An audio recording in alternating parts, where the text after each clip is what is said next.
Everyone, welcome to our community development meeting for May 9th, 2024. The time is 10 a.m. I'm calling this meeting to order. In attendance are Commissioners Matari and Duncan. Commissioner Brooks is excused. I will dispense with opening remarks. Are there changes to the agenda? Hearing none. Conflicts of interest? None. And once again, I've mentioned on the record several times that I consider the Condons to be friends and definitely supporters. So we'll go ahead with item 1, ZON 22-0006, and this is the Condon Huetter property continuation from April 11th. So I don't know if do we need any presentation from staff, or do you have questions from staff? No, there's no need for that. Okay, and then I will go ahead and call on Mr. Wickman.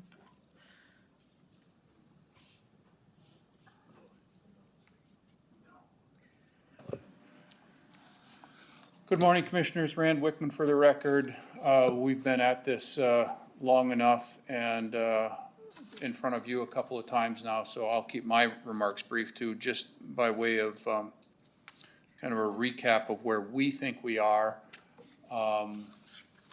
You're familiar with all that. We went through it last time. We think really the choice in front of the Commissioners today, the way we see it, what we originally applied for was to remove the conditional zoning development agreement from this site. That requires a zone change action, and that's why we're here. And that's still our first preference. If that is a non-starter for the Commissioners, then our next best option is a development agreement, modification to the existing development agreement, and we had presented a draft of that at your last hearing on this, and I know you hadn't had opportunity to review that, and I'm sure you have since then. Something like that, of course, if the Commissioners have additional tweaks to that or whatever, we're not opposed to that either. And so that's option 2 for us. Option 3, in our mind, is, if that just doesn't work for us, then you have the option to deny this application. And in that scenario, we continue with the existing development agreement, with the existing commercial zoning and the limitations of those, of that existing agreement, and life goes on. And, we've been at this long enough now, about a year and a half, that, we're hoping that the Commissioners can make a decision one way or the other, and we can get on with, the business. And that allows the Condons to know what they're looking for in a tenant for the site. And so that's really where we are. We appreciate your time and patience, and if you have questions, I'm happy to answer them. Otherwise, I will leave you to your deliberations. All right, thank you. Any questions? No questions, thank you. All right, and Mr. Condon.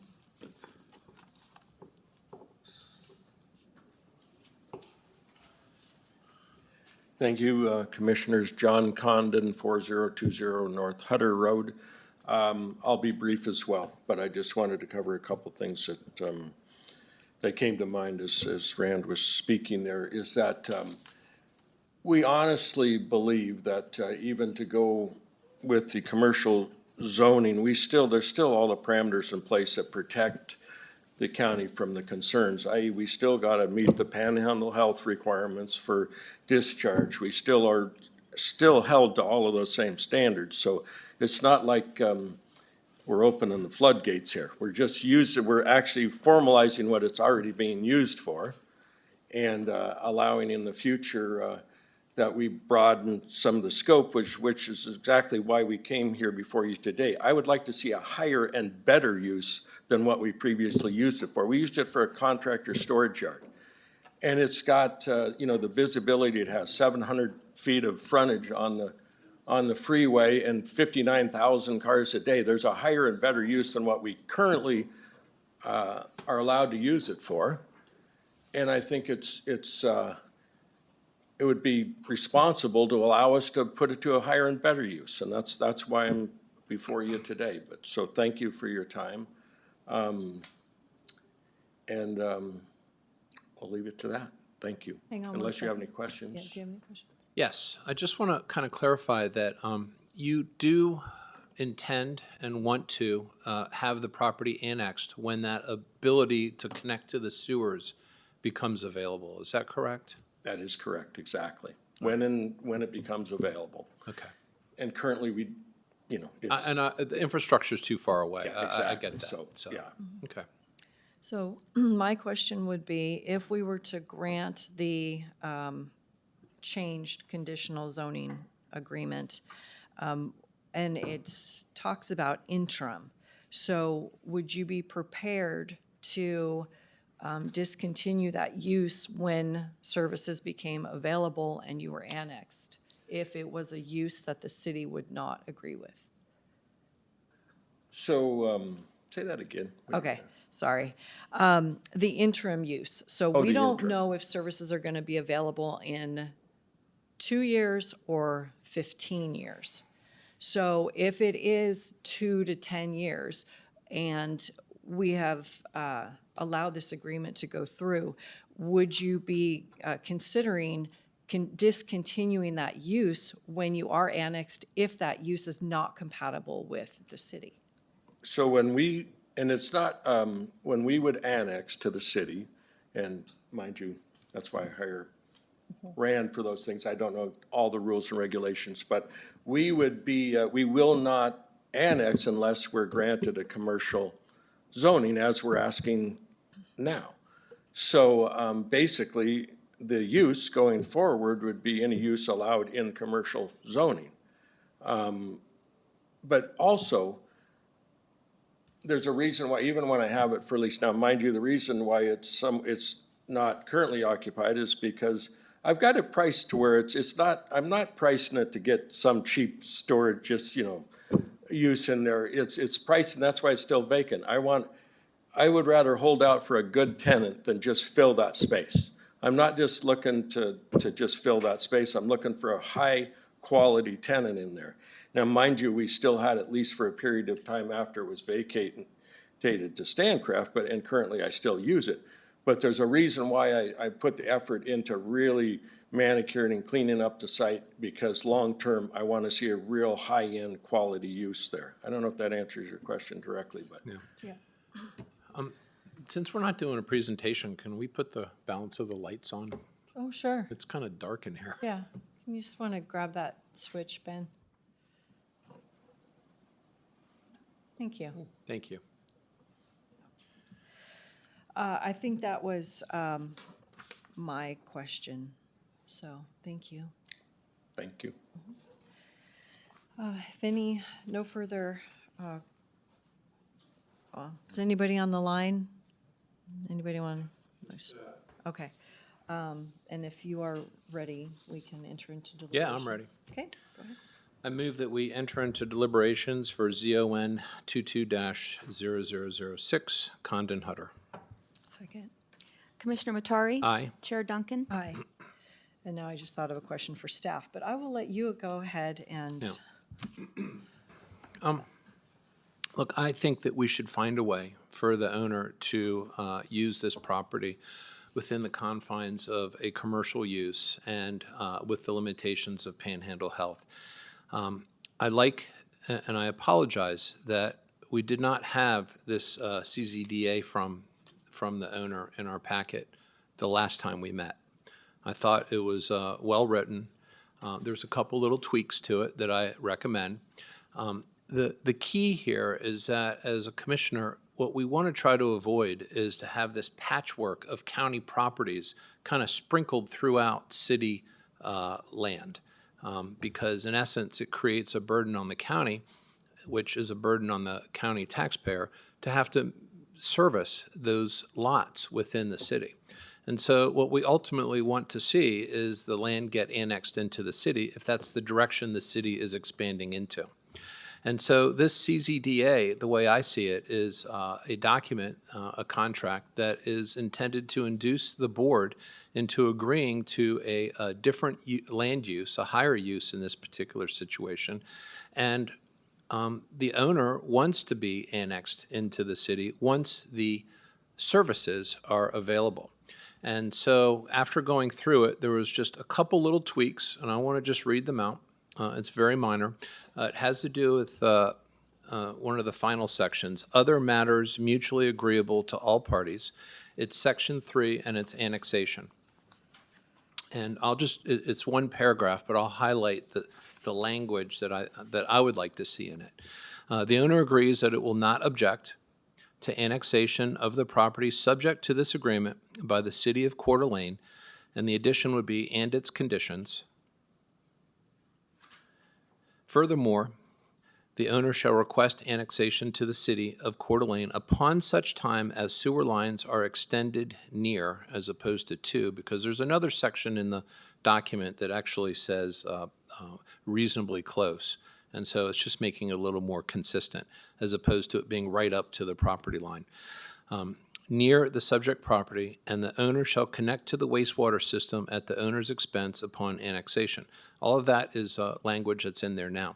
The additional sentence, and it's really to make it explicit, is that failure to seek, agree, and complete annexation will trigger default of this agreement, which would basically bring the matter back to the board to decide whether we want to continue in this direction, go in a different direction, which could include zoning it back to agricultural. But in essence, what this does is this is an agreement that induces the board into giving the owner the ability to find a higher use.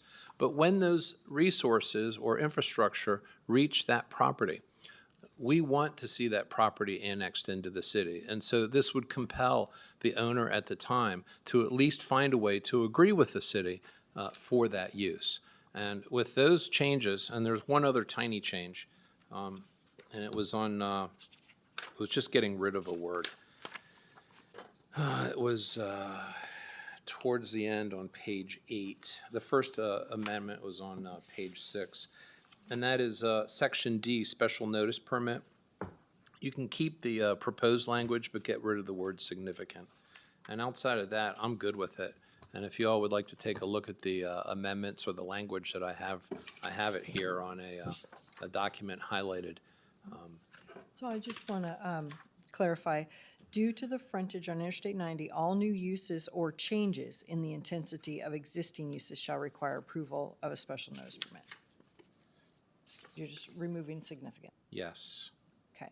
Does that cause any issue for staff? It's a very abstract term, and that makes it harder to really, kind of say, yeah, to trigger whether or not that needs. A change in use requires, Yes, The special notice. but, that takes out the subjectivity. yes. Along those lines, may I? Yes. Just for clarity, on the near part, is there any way we could lock in some connection or dimension or something? Near is so. Subjective as well. Well, yeah, and that's the way it was written. Where's the other section that we can,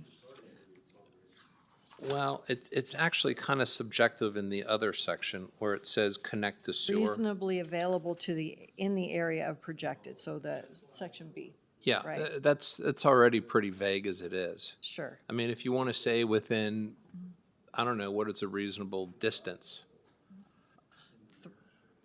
300 year, 300 feet might work for us. okay. That's a common distance for that I've seen elsewhere. It is a common. How many feet? 300. That's fine. That would help a lot if we had some common there. Okay, so upon such time as sewer lines are extended within 300 feet to the subject property. Yeah. Yeah, okay. Of the, okay.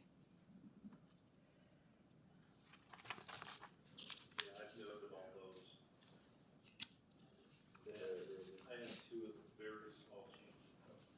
two other very small changes that Rand's already agreed to. Okay, One, going back to that D, proposed use of the property, last paragraph, just, it says special use permit, and that would be special notice permit. Yeah.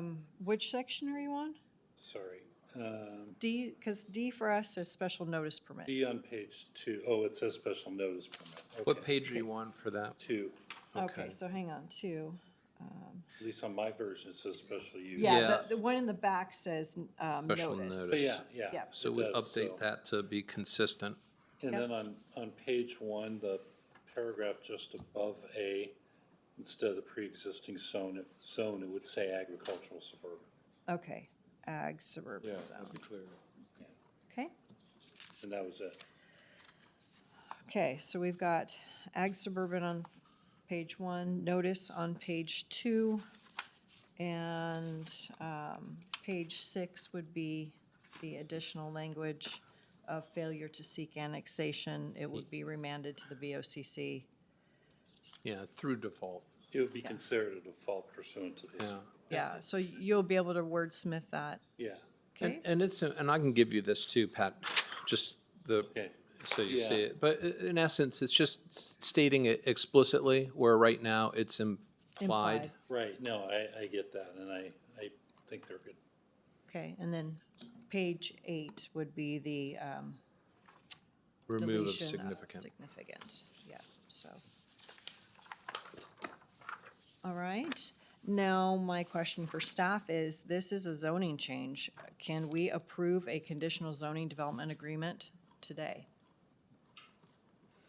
I believe so. Yeah, This it's is the been se- advertised in a Yeah, way. this is the second hearing, so. Okay. Yes, Perfect, You have the latitude for that. So with the amendments. yeah. As discussed. And by the way, as of on July 1st, that goes away.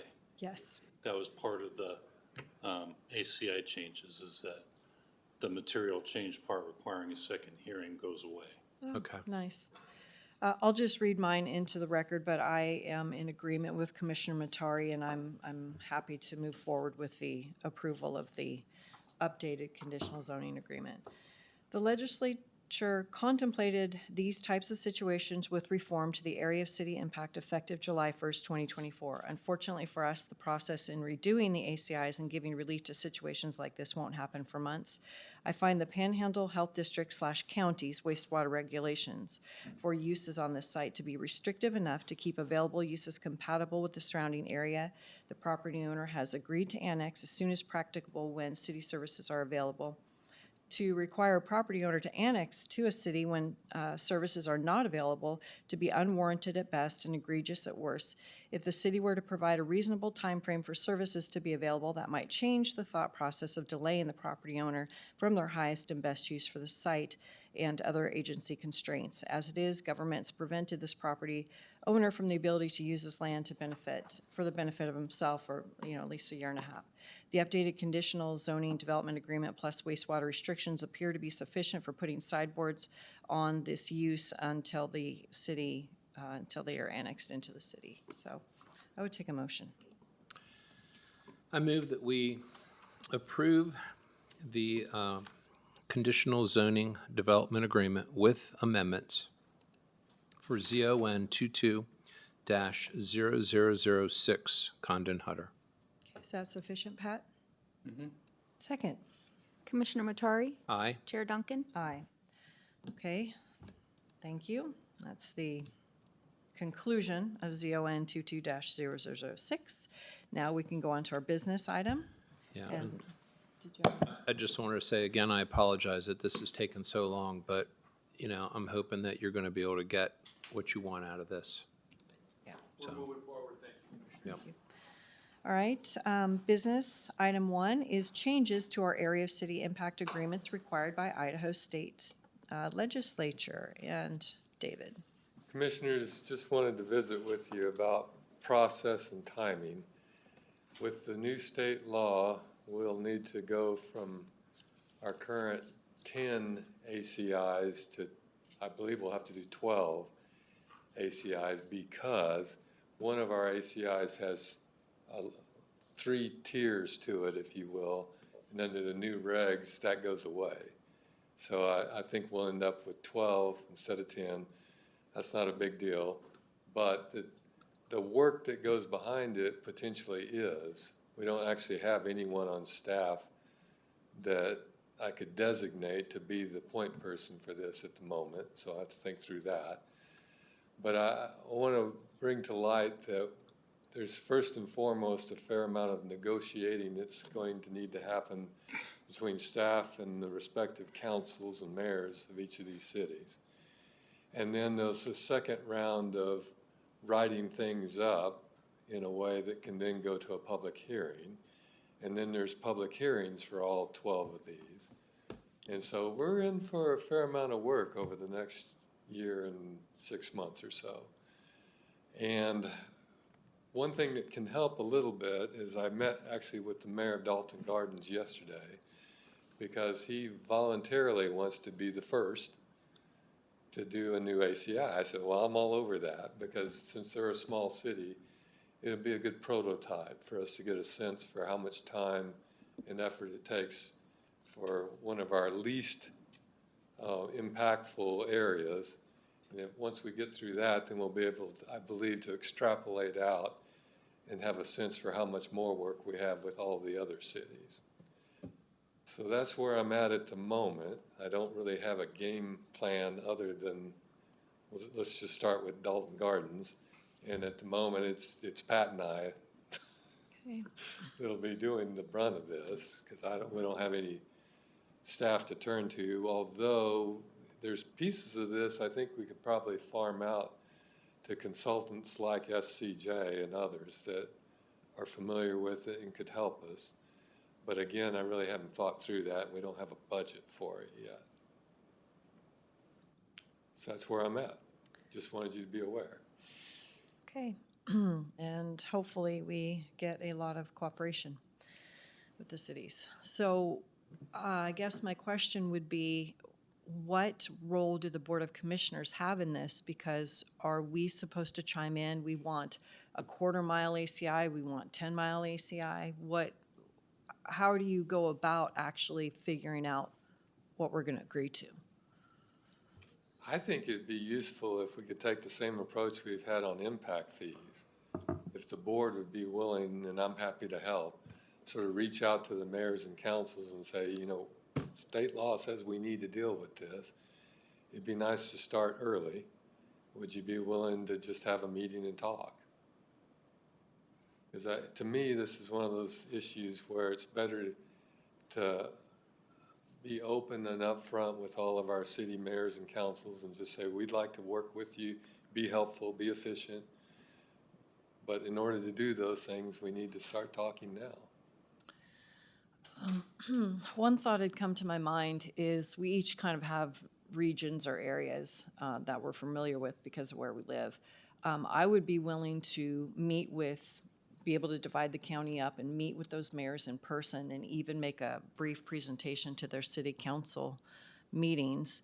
I don't necessarily know that getting all the mayors, our next mayor meeting's in October. So I don't know, I think that's too late for the ACI thing. Yeah. But I just don't know if that format would be the best way to do it or to meet. Well, I tend not to want to divide the board up and do their own little thing, because it's the board that has to make the decisions. It's not commissioners. We are nobody outside of sitting as a board. So I think that if anything, the board has to decide what it wants before we start talking to cities individually. I certainly can appreciate the expedient nature of being able to divide and reach people in a quicker fashion. But we probably should figure out what we want to talk about and agree to beforehand. Absolutely, it'd be a script.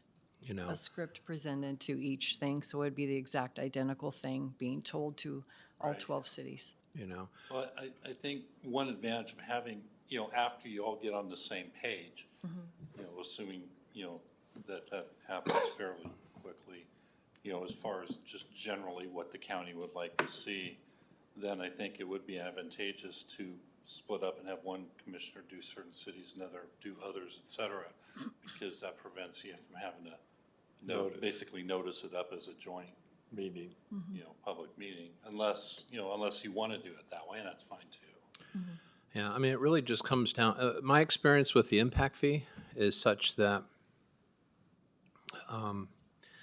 we definitely want to make sure people are on the same page, and it's probably worth figuring out a way to gauge the temperature, if you will, of people's appetite for whatever we end up deciding. Because there's a lot of different viewpoints, obviously, and each city has their Worley's own. not gonna have the same wants, needs, or concerns as, say, Post Falls. Correct. Yeah, and Yeah. I think we would have to have a consistent ACI for all the cities, right? We can't have different zones, buffer zones for different cities, can we? We can, Actually, you could. Actually, you can. Yeah. Okay. because some of the cities are Have to s- landlocked. You would just have to spell it out in your, Yeah, in our code, as Mm-hmm. to what the regulations in those buffer zones would be, Okay. how big they are. And again, I think there's justification for different sizes and types of buffer zones, based on the The city. circumstances, yeah. Yeah. yeah. Well, then maybe we can do a couple of status updates to talk about it, and then make it a business meeting item after. Well, and because just one way to handle it too, and I prefer to be in community development. I really don't want to handle it in status update. So if that's, Well, that's What's fine. that? Well, I mean, No matter wherever. what It's just, meeting it is. yeah. So with that, then I think that we would bring a formal letter, hopefully agree to a formal letter, mail that out to the cities and say, we're now going to meet with you. And so it's very consistent among the three board members, and they already know kind of what's coming, and be able to build that relationship based on that initial letter. If that makes sense. well, let me just make sure I understand what you're saying. Are we talking about a letter that says we want to talk to you, or a letter that says here's what we've come up with? A letter that says what we want to talk to you, but we will already have some sideboards and parameters in place before we have that discussion. Considerations we would like Yes. to address. Yeah. Yeah, I think it might be prudent just to at least send something out and say, what are you thinking?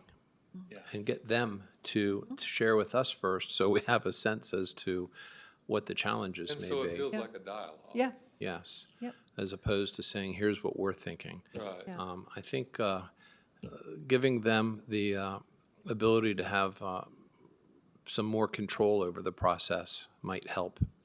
Well, it really should be seen as a partnership. Yeah. Yeah, and, the legislation expressly states that the county has the final say. But, at the same time, it also encourages cooperation with the cities. So we don't, for no other reasons, we don't have to go to court and fight over this. Right. So I just think, in the past, the cities have driven this conversation, and I think this time, more of a partnership is appropriate where the cities and the county are on equal footing with each other. And the new legislation reins in, where the area of impact can be at least to a greater degree than the last one. Although looking at the 2-mile limit, it's like it would only make a significant shave off a house, the north end of Hauser's Hauser's. ACI. Couple of slivers of Rathrams and Coeur Lanes, but not much. So it'll be interesting to see where we land on those, because some of them basically include areas that will never be developed or won't be developed for a long, long time. Sure. Would you want to work on that initial letter? Yeah. Yeah, this would just go out to all the cities Yeah. and just basically asking, where their temperament is on this Based on the issue. new legislation and Yeah. the fact that the county's, moving forward with Yep. Yep. compliance. So, okay, anything else? No. Okay, then 10:29 meeting adjourned. Thank Thank you. you.